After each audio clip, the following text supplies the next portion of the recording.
¿Qué tal, amigos de Semanario N22? Somos Irma y Huemansin. En esta ocasión, desde el Centro Nacional de las Artes, tenemos un programa sobre un tema de nuestros tiempos, la migración, que nos confronta con lo otro, con lo opuesto y que pone a prueba nuestra tolerancia, nuestra capacidad de comprensión y nuestra apertura de mente.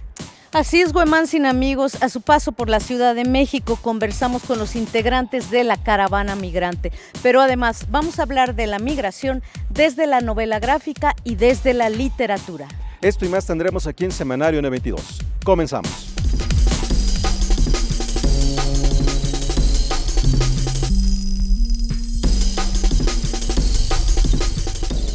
Illegal narra la historia de muchos africanos que día con día lo arriesgan todo para cruzar el mar Mediterráneo y encontrar una nueva vida en Europa. Conversamos con los creadores y esto fue lo que nos contaron. Well, we think when we were researching the book, we found that the government agencies were referring to migrants or refugees often as illegals. And it's kind of an offensive term. So we want you to see this word illegal, and then by the end of the book you realize that that's the wrong term, and it shouldn't be, especially for children. Illegal es una novela gráfica en donde Evo es el protagonista. Él, junto a su hermano, cruza África y el mar Mediterráneo en busca de su familia y un mejor futuro. Este niño son nuestros ojos en una travesía donde conviven la muerte y la esperanza. It is a fiction in that all the separate parts did not happen to one person, but they all happened to some person. So we took one person's story and another person's story and put them together to make a good adventure narrative. But everything is true. We should not forget that whenever they take this journey, they have to face many troubles, many difficulties, and they risk their lives. Well, I think that is how it is. These poor people who maybe spend years making this journey, and every day their life is in danger, every single day, and many have unfortunately died. But Ebo is a lucky one in this. He's lucky in that he survives, but of course other people don't survive. And it's also a part of storytelling to create that drama. So there are several crises. But it's hard to believe sometimes when you're reading that book that this is actually happening every day.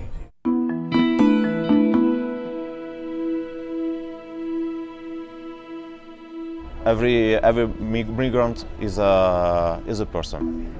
I think that was a good message. The problem when you think about numbers is that you lose the fact that those numbers are people, and each people has his own story. We're trying to tell a story from the child's point of view, for children. And when you look at the picture on the newspaper or on CNN and you see these boats and they're like 300 people, it's very difficult. We wanted to make this boy very special so you would really like him when you were reading.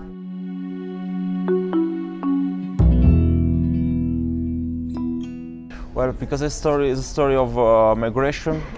People always migrated in history. Because it's a story of hope, of course. It's a story of fear, too. So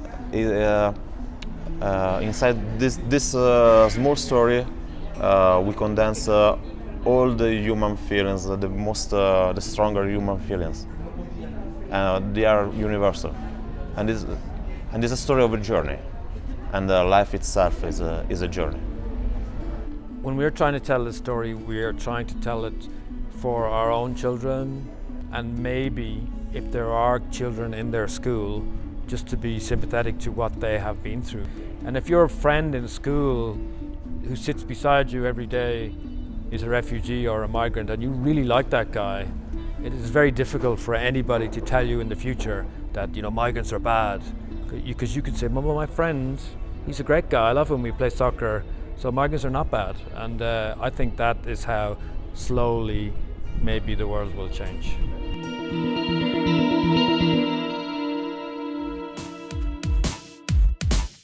A la caída del Imperio egipcio hubo uno de los más importantes éxodos de la historia que llevó la cultura de ese lugar a Asia y Europa. En lo que va de 2018, cerca de 2.000 personas han fallecido en el mar Mediterráneo intentando llegar al viejo continente. ¿Cuáles son las 3 más importantes migraciones masivas de los últimos tiempos? Vamos a conocerlas.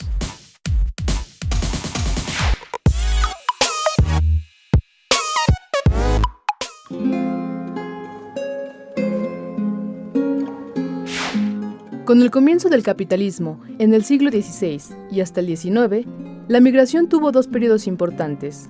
La época del comercio de esclavos desde África hacia América. Para ellos, la migración era obligatoria.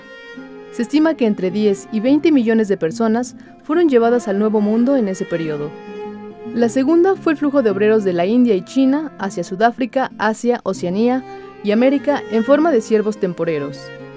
La India proveyó 30 millones de trabajadores a minas y plantaciones de Birmania, Sri Lanka, Malasia, Singapur, Mauricio, Guyana y Jamaica. Después de la Segunda Guerra Mundial, las fronteras de Europa se redibujaron. 14 millones de alemanes se quedaron fuera de los lindes entre el oriente y occidente alemán. Los migrantes se vieron obligados a dejar sus casas en Polonia, Rusia y Ucrania para ser trasladados a Alemania. Se estima que el número total de europeos desplazados fue de alrededor de 30 millones, en comparación con la Primera Guerra, que movilizó a 8 millones de personas.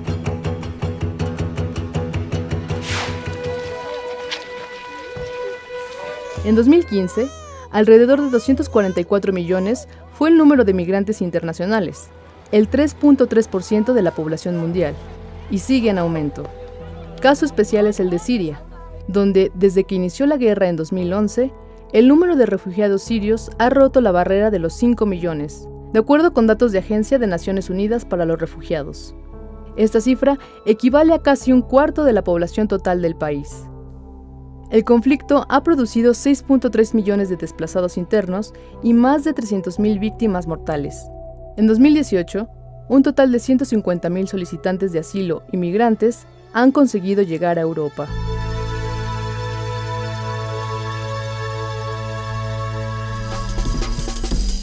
Es el momento de hacer un corte, amigos de Semanario N22, pero no se vayan porque al regresar conversamos con los miembros de la caravana migrante aquí en su paso por la Ciudad de México.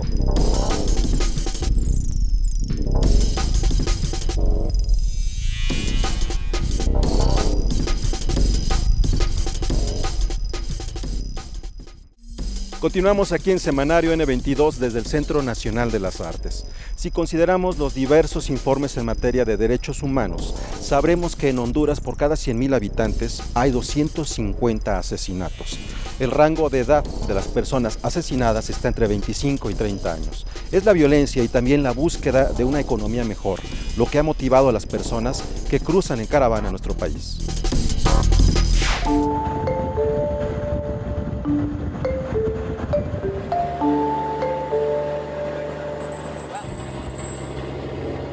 Desde que sale desde su casa, desde su pueblo, uno tiene que tener algo muy claro. Hay que hacer conciencia en eso, de que a cada segundo, cada minuto que pasa en este camino puede perder la vida. A principios de octubre, en las redes sociales comenzó a circular un volante que convocaba a la caminata migrante, una caravana que pronto sumó a miles de hondureños. El cartel decía: "No nos vamos porque queremos, nos expulsa la violencia y la pobreza". ¿Cómo es vivir en Honduras actualmente? Mucha delincuencia, no hay trabajo y eso lo hace a uno arriesgarse tanto.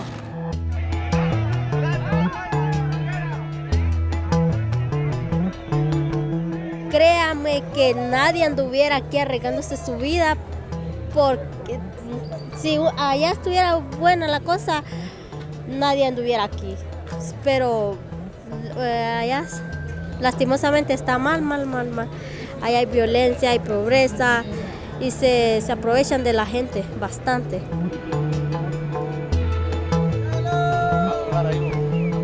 enteré un día después y me decidí por la necesidad. De veras que si no fuera tanta la necesidad que hay en Honduras, muchos de nosotros no estuviéramos aquí. Es un camino horrible, horrible. La marcha inició en San Pedro Sula, una de las ciudades más violentas del mundo. Según el informe del Consejo Ciudadano para la Seguridad Pública y Justicia Penal, existe una tasa de 51.18 asesinatos por cada 100.000 habitantes en esa zona. La caravana ha ido sumando gente en su recorrido. Hasta el momento han cruzado 3 fronteras: Honduras, Guatemala y México.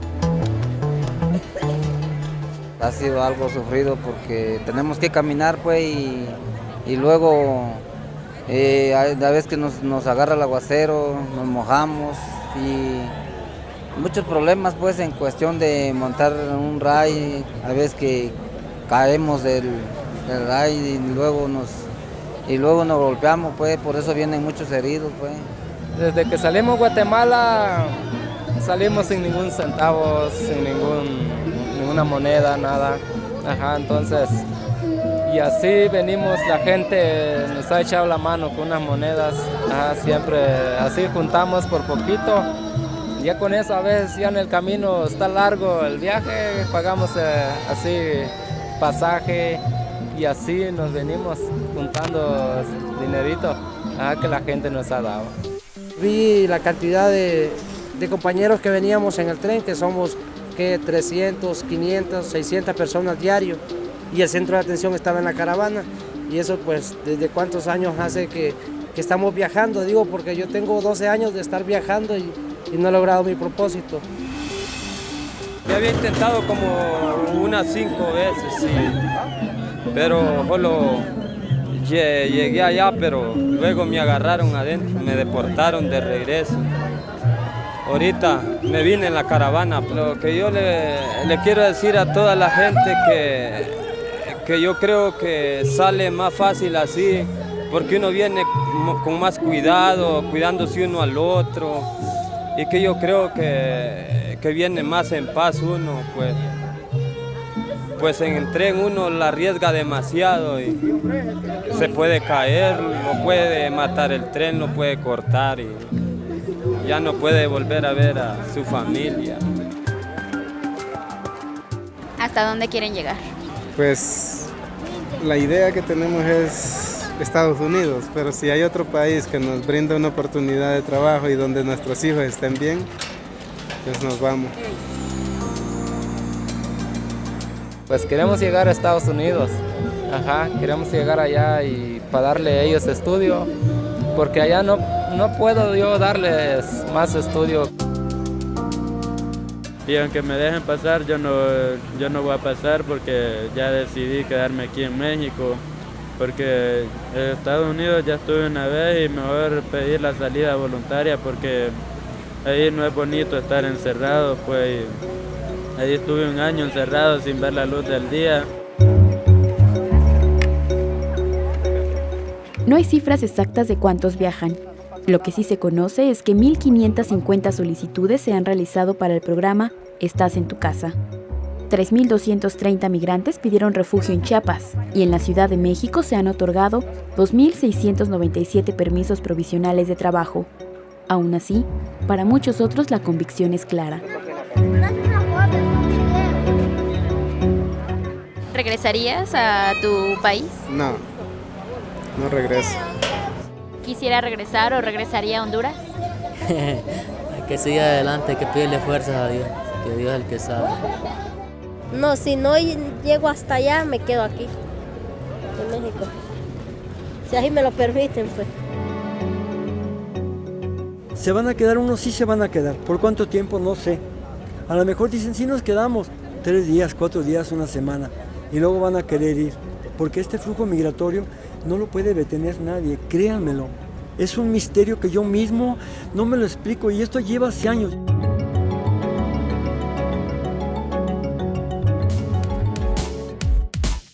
Bueno, sin duda todos estos testimonios comparten la característica de ser devastadores, amigos de Semanario N22. ¿Y sabían ustedes que las mujeres, antes de iniciar el periplo de la migración, toman anticonceptivos porque saben que van a ser violadas en el camino?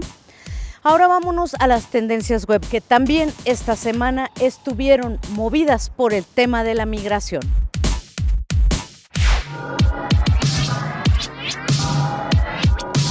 El seguimiento a la caravana migrante no solo es territorial.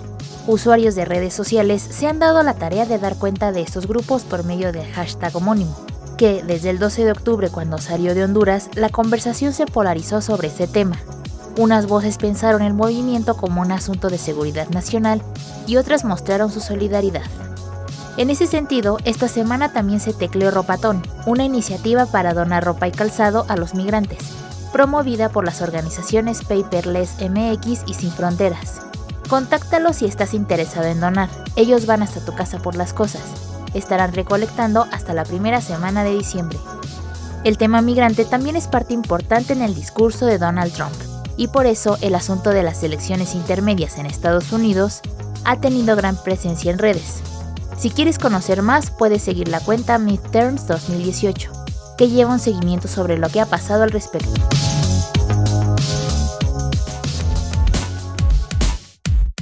¿Por qué cuando en la historia reciente de nuestro país nos referimos a esos flujos migratorios que vienen tanto de Europa como de América del Sur huyendo de los fascismos, les decimos migraciones legales? Y aquellas migraciones que escapan de la violencia económica y de la violencia de los estados en sus países les llamamos ilegales. Vamos a escuchar ahora a Horacio Castellanos Moya. Él es escritor salvadoreño.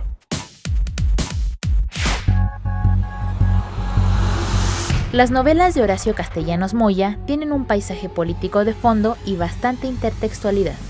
Su más reciente libro, Moronga, habla de José Celedón, un exguerrillero, y Erasmo Aragón, un profesor universitario, quienes salieron de El Salvador hacia Estados Unidos, sin la intención de homologarse en la sociedad estadounidense. Ellos no quieren ser gringos, no quieren ser parte de ese sistema de alguna forma.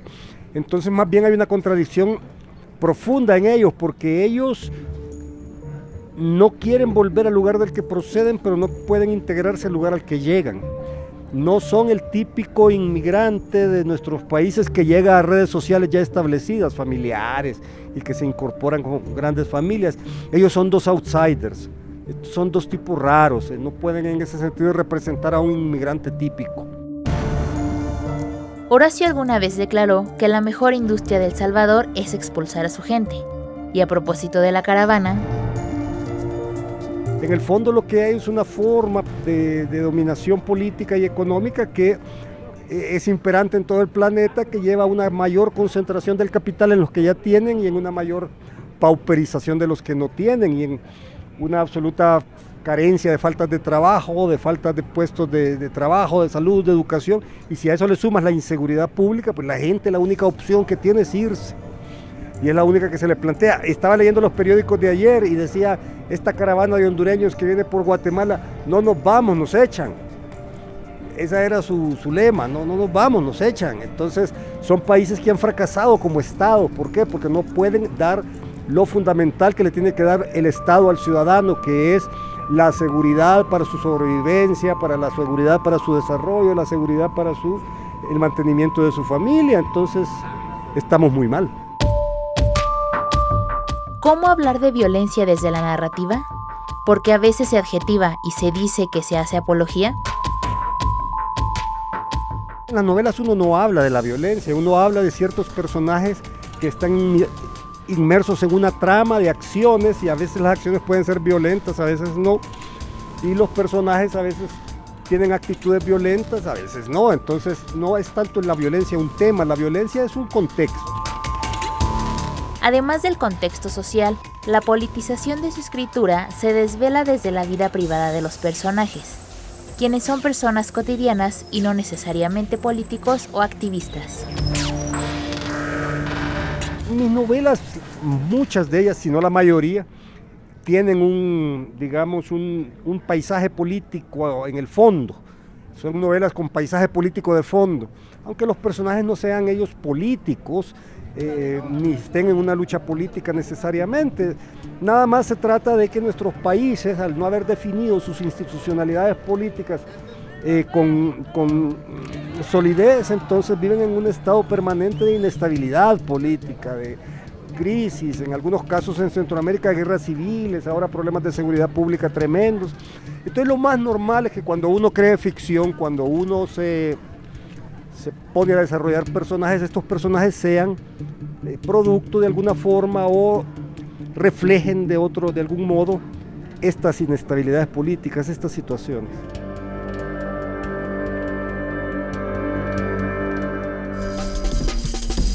La caravana migrante y la posibilidad que planteó el presidente Trump de cerrar la frontera de México con Estados Unidos fue uno de los temas eje en las recientes elecciones intermedias en ese país.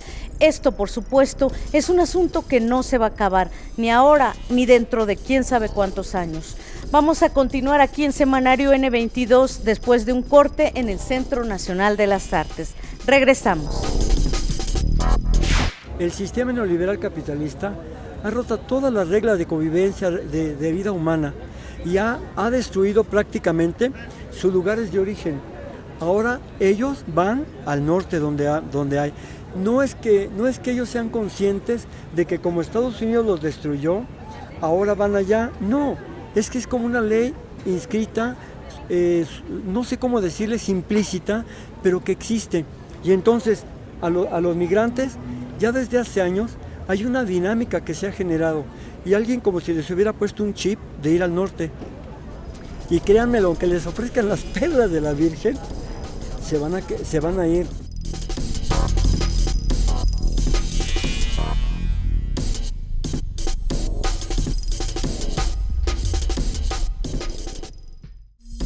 ¿Por qué cuando hablamos de migración acotamos esa palabra a un proceso social? La palabra migración también nos ayuda a entender la forma en que los seres vivos se desplazan y habitan otros lugares. A continuación, el escritor estadounidense Paul Theroux nos habla sobre la diferencia entre un viajante y un turista.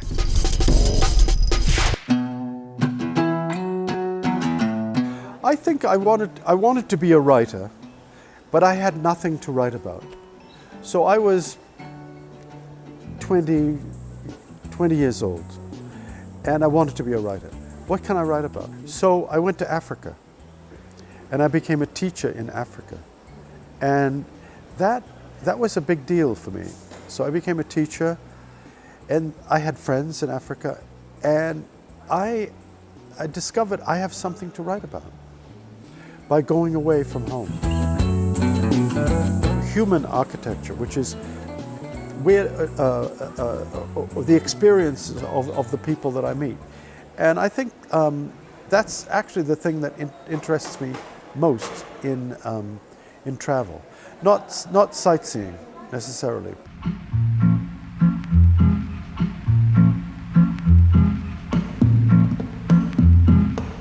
I'm a gringo, and most gringos, they know nothing about Mexico.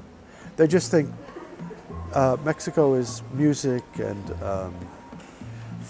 tacos, tamalitas.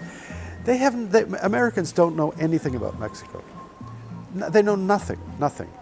And so my ambition was, in this book and in my life, to write books that destroy the stereotype of a people. So I traveled a lot on the border. It's also, I'm interested in why people want to leave Mexico and go to the United States, go to the border. In fact, go across the border secretly. That's very interesting to me. Why do they go? Most people go for money. They go for work. Go to work. Not to take anything away, but to give something, to give their labor. And that's a big discovery. So there are many reasons for traveling, but my traveling in Mexico has been very rewarding, I think.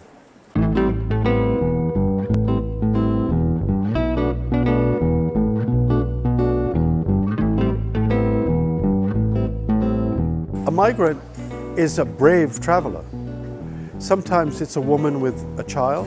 Sometimes it's a woman, often it's a woman alone or with some other women, and they go, and what they're doing is very, very difficult.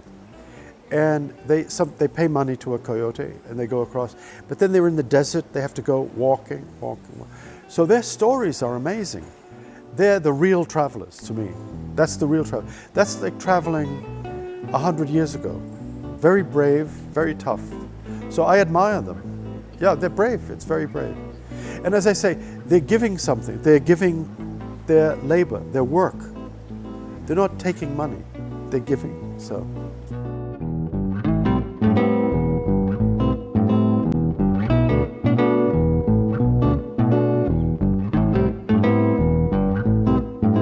But if you say, where would I like to go? I also like to go home. I like being home, in my own house, with my own food, and my wife. And, you know, it's, so if someone says to me, what's the perfect place? Perfect place is my home. Bueno, amigos de Semanario, también en el terreno de la cultura se movieron muchas cosas esta semana, así que vamos a ver lo mejor de Noticias 22. Esta semana en Noticias 22 nos enteramos que la temporada del Cascanueces en el Auditorio Nacional será distinta porque se integrarán a su elenco a niños de segundo y tercer grado de la Escuela Nacional de Danza Clásica y Contemporánea y de la Academia de Danza Mexicana del IMBA. Las funciones serán del 14 al 23 de diciembre. El miércoles se celebraron los premios Fénix y Pájaros de Verano de Ciro Guerra y Cristina Gallego se convirtió en la gran triunfadora de la quinta edición al obtener los premios a Mejor Película, Mejor Actriz y Mejor Música. Los premios reconocen a lo más destacado de la cinematografía iberoamericana. Por supuesto que para tratar de entender el fenómeno de la migración nos exige a los ciudadanos absolutamente de todas nuestras facultades, porque es un problema verdaderamente complejo. Lo que es cierto, Irma, amigos, es que la caravana nos ha permitido entender qué es lo que está ocurriendo en la región desde hace décadas. Personas que abandonan los lugares en donde nacieron con la expectativa de encontrar un lugar mejor, porque escapan de violencia económica y de violencia física. Así es, Huemansin, amigos, es la consecuencia directa de un sistema neoliberal al que le importan muchísimo más las leyes de mercado que las vidas de las personas. Y ahora los dejamos con la postal de nuestros compañeros Francisco Bram y Olin Buendía, justamente de La Bestia. Este tren que puede ser sueño o pesadilla. Los dejamos con esto y con la promesa de encontrarnos dentro de una nueva semana.